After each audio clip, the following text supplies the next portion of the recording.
My disgusting roommate drove me insane. But when I found out why he wouldn't clean, I cried. I never thought I'd be the type of person to lose my mind over dirty dishes, but here we are. Throwaway account because this is about to get messy, pun absolutely intended. It started 6 months ago when I moved in with Jake. On paper, he seemed perfect. Clean-cut business major, references from previous roommates, even brought homemade cookies to our apartment viewing. My mom was practically planning our wedding, not like that, she's just overly optimistic about my social life. Finally, she said, adjusting her reading glasses as she looked over his rental application, someone responsible. Mom should have been a detective instead of a librarian. She notices everything, except, apparently, red flags. Jake was 6 feet 2 inches with this easy smile and the kind of confidence that comes from never having to scrub your own toilet. Dark hair always perfectly styled, even at 7 a.m., which should have been my first clue. Who looks that put together before coffee? Serial killers, that's who. The first week was blissful. We divided chores like civilized humans.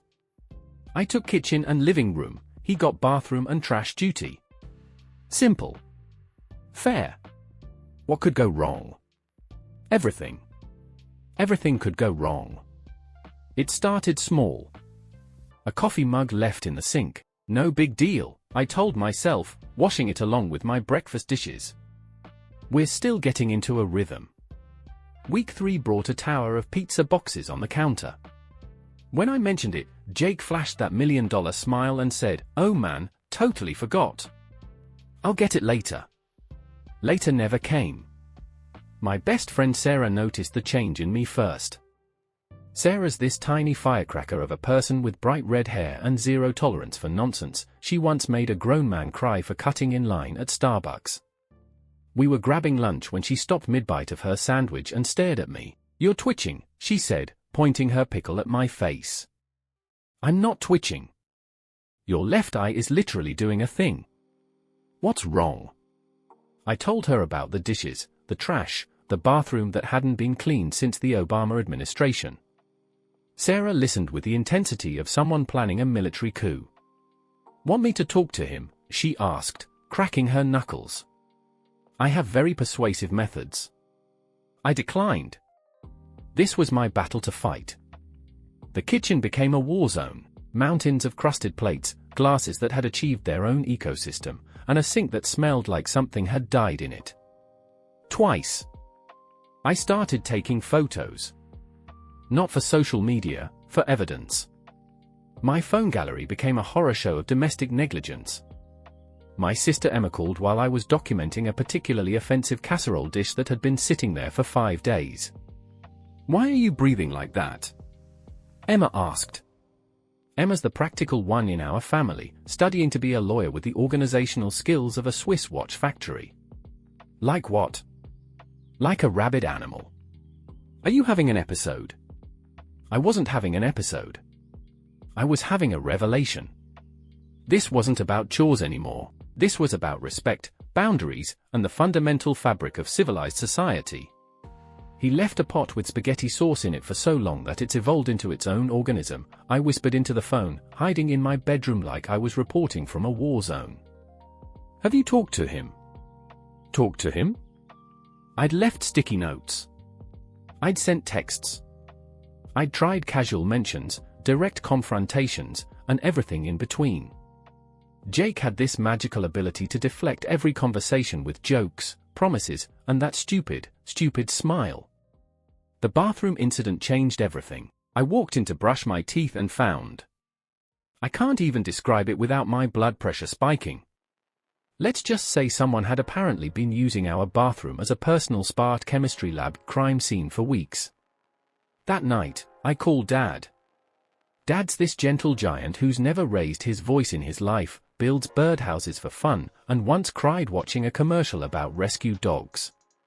If anyone could help me find my zen, it was him. "Son," he said in that calm, measured way of his, "sometimes people need consequences to change their behavior." "What kind of consequences?" "Well, when you were 7 and wouldn't clean your room, what did your mother do?" I remembered. Mom had donated half my toys to charity without warning. I started small. Jake's dirty dishes? I put them in a box in his room.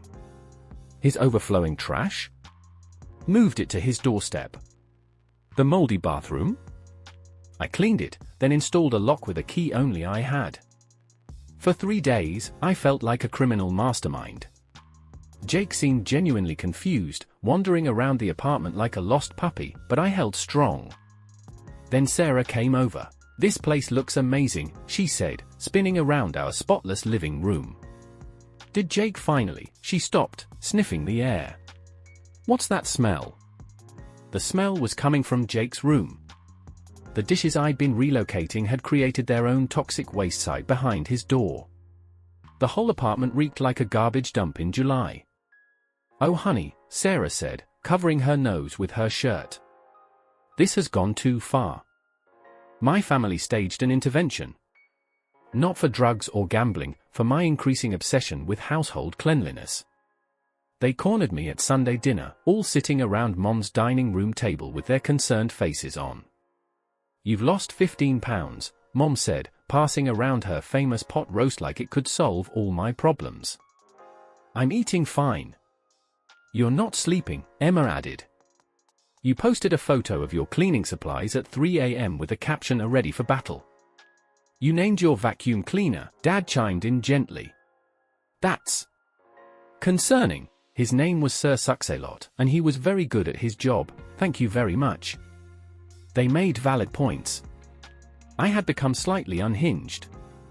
But they didn't understand what it was like living with someone who treated shared spaces like his personal dumping ground. They didn't have to step over pizza boxes to get to their own refrigerator or play guess that smell every time they walked into their kitchen. 2 weeks later, everything changed.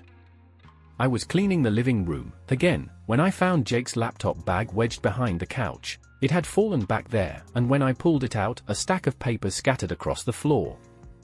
Medical bills. Lots of them. I shouldn't have looked. I know that. But Jake's name was on every single one, and the amounts made my student loans look like pocket change. Cancer treatment. Chemotherapy schedules. Insurance denials. My hand shook as I gathered the papers back up. Jake, healthy, energetic, never sick Jake, was fighting for his life. That evening, Jake came home looking more tired than usual. I was waiting in the kitchen, the papers neatly stacked on the counter between us. "We need to talk," I said. His face went through about 6 different emotions before settling on resignation. "You weren't supposed to see those. Why didn't you tell me?" Jake sat down heavily at our small dining table, suddenly looking much older than his 22 years. "Because I didn't want to be the sick roommate. I didn't want you to pity me or treat me differently I just wanted one part of my life to be normal." The chemotherapy made him exhausted. The medications made him nauseous. Some days, he could barely get out of bed, let alone scrub toilets. He'd been working 2 jobs to pay for treatment, which is why he was never home to clean anyway. "I'm sorry," he said, not meeting my eyes. "I know I've been a terrible roommate. I kept meaning to tell you, but then it got worse, and I was embarrassed, and I felt like the world's biggest monster." That night, I didn't sleep. I lay in bed staring at the ceiling, replaying every passive-aggressive note I'd left, every dramatic sigh when I cleaned up after him, every time I'd complained to Sarah about my inconsiderate roommate. I was a monster. A genuine, grade A, premium quality monster. At 3 a.m., I did what any rational person would do.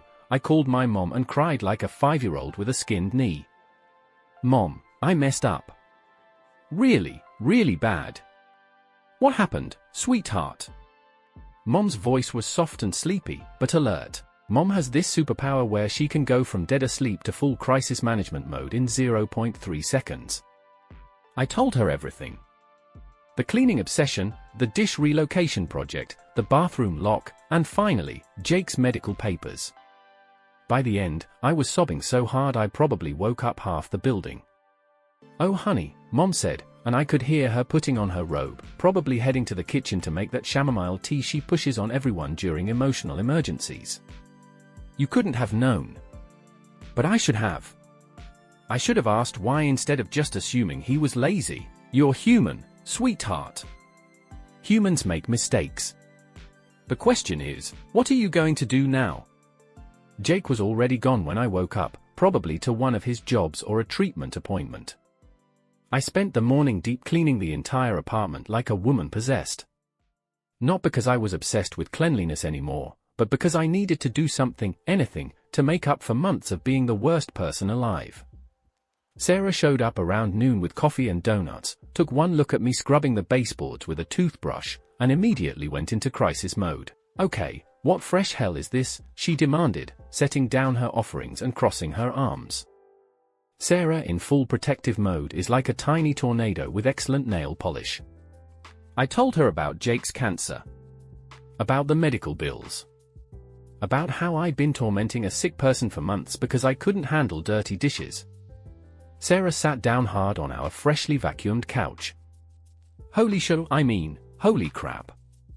I'm going to hell, I announced, moving on to scrubbing the light switches. I'm going to super hell. They're going to create a special level just for me. Stop, Sarah said firmly. You're spiraling. We need a plan. Sarah, being Sarah, immediately took charge. She made lists. She assigned tasks. She basically became a one-woman military operation dedicated to fixing my mess. First, she said, pacing around our living room like a general planning D-Day, you're going to apologize. Properly. None of that sorry if you were offended garbage. Obviously. Second, we're going to help. Real help. Not charity that makes him feel bad, but actual support. How? Sarah grinned, and I recognized that look. It was the same expression she'd had right before she organized a surprise birthday party for our friend Marcus that somehow ended up involving a flash mob and 3 news crews. Leave that to me. Jake came home that evening looking exhausted. I was waiting in the kitchen again, but this time with takeout from his favorite Thai place and a speech I'd practiced 17 times in the mirror. Before you say anything, I started, my carefully rehearsed words tumbling out in a rush. I am so sorry. I had no right to treat you the way I did, and I have no excuse except that I'm apparently a terrible person who jumps to conclusions and... Breathe, Jake said, sitting down across from me with a small smile. You're going to pass out. I took a shaky breath. I'm sorry, Jake. For everything. The notes, the dishes, the bathroom lock, God, the bathroom lock. I'm mortified. You locked the bathroom. I installed a deadbolt. With a key. That I hid from you. Jake stared at me for a moment, then burst out laughing, not polite chuckling, full-blown, tears streaming down his face laughter. That's where the key went. I thought I was losing my mind from the chemo brain. This was not the reaction I'd expected. Over pad thai and spring rolls, Jake told me everything. He'd been diagnosed 8 months ago, right before we'd started looking for apartments. The treatment was expensive, even with insurance, so he'd taken on extra work to pay for it. Most days after chemo, he could barely function, let alone clean. I kept meaning to tell you, he said, pushing noodles around his plate, but you seemed so put together, so normal. I didn't want to burden you with my problems. Burden me? Jake, we're roommates. We're supposed to help each other. Are we though? He asked quietly. I mean, really? Or are we just 2 people splitting rent who happen to share a refrigerator? That question hit harder than it should have. 2 days later, Sarah's plan went into effect. I came home from work to find our apartment full of people. My sister Emma was organizing medical bills at our dining table with the precision of a tax attorney. Dad was installing grab bars in the bathroom, humming off-key like he always does when he's concentrating. Mom had taken over our kitchen and was filling our freezer with homemade meals labeled with heating instructions. And Sarah? Sarah was sitting on our couch with Jake, both of them laughing at something on her phone. What is happening? I asked, standing in my own doorway like a confused tourist.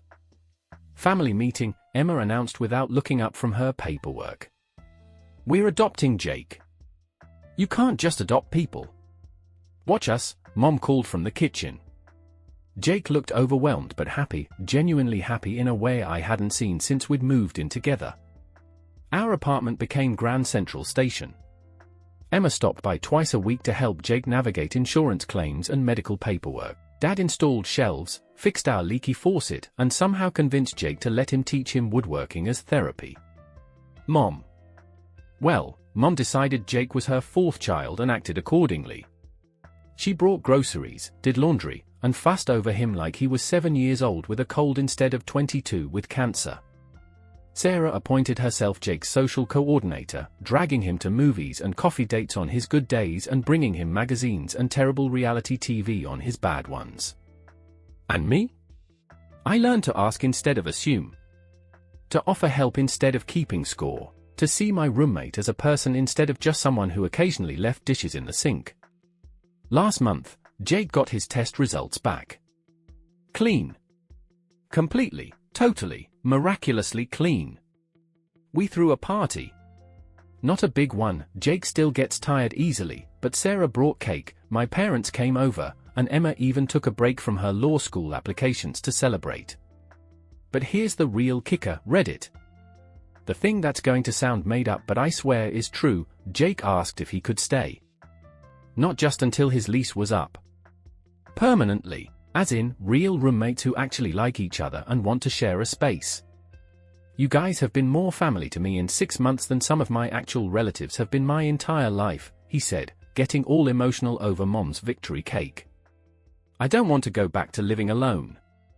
I said yes before he finished asking. We have a new chore system now. On Jake's bad days, I handle everything. On my bad days, yes, I have them too. Shocking revelation, Jake picks up the slack. Most days, we just do what needs doing without keeping track of who did what. Our apartment isn't always perfect. Sometimes there are dishes in the sink overnight. Sometimes the trash doesn't get taken out exactly on schedule. Sometimes one of us forgets to clean the bathroom. And you know what? It's fine. It's all fine. Because I learned something important through this whole mess. Home isn't about having perfectly clean countertops or militaristic chore schedules. Home is about the people you share it with and how you take care of each other. Jake is my brother now, in every way that matters. Sarah has basically moved in as our unofficial third roommate. My parents treat him like their own son. Emma texts him law school stress memes and gets genuinely offended when he doesn't respond immediately. We're family. A weird, chaotic, unconventional family that started with dirty dishes and ended with, well, still dirty dishes sometimes, but also with love, support, and the kind of friendship that survives medical crises and bathroom deadbolts. Oh, and that homemade cookie Jake brought to our apartment viewing? Turns out he can't bake to save his life. He bought them from the grocery store bakery and put them in his own container to make a good impression. He told me this last week while burning toast, literally burning toast. How do you even burn toast? And I laughed so hard I nearly choked on my coffee. Some things never change. And honestly, I'm okay with that.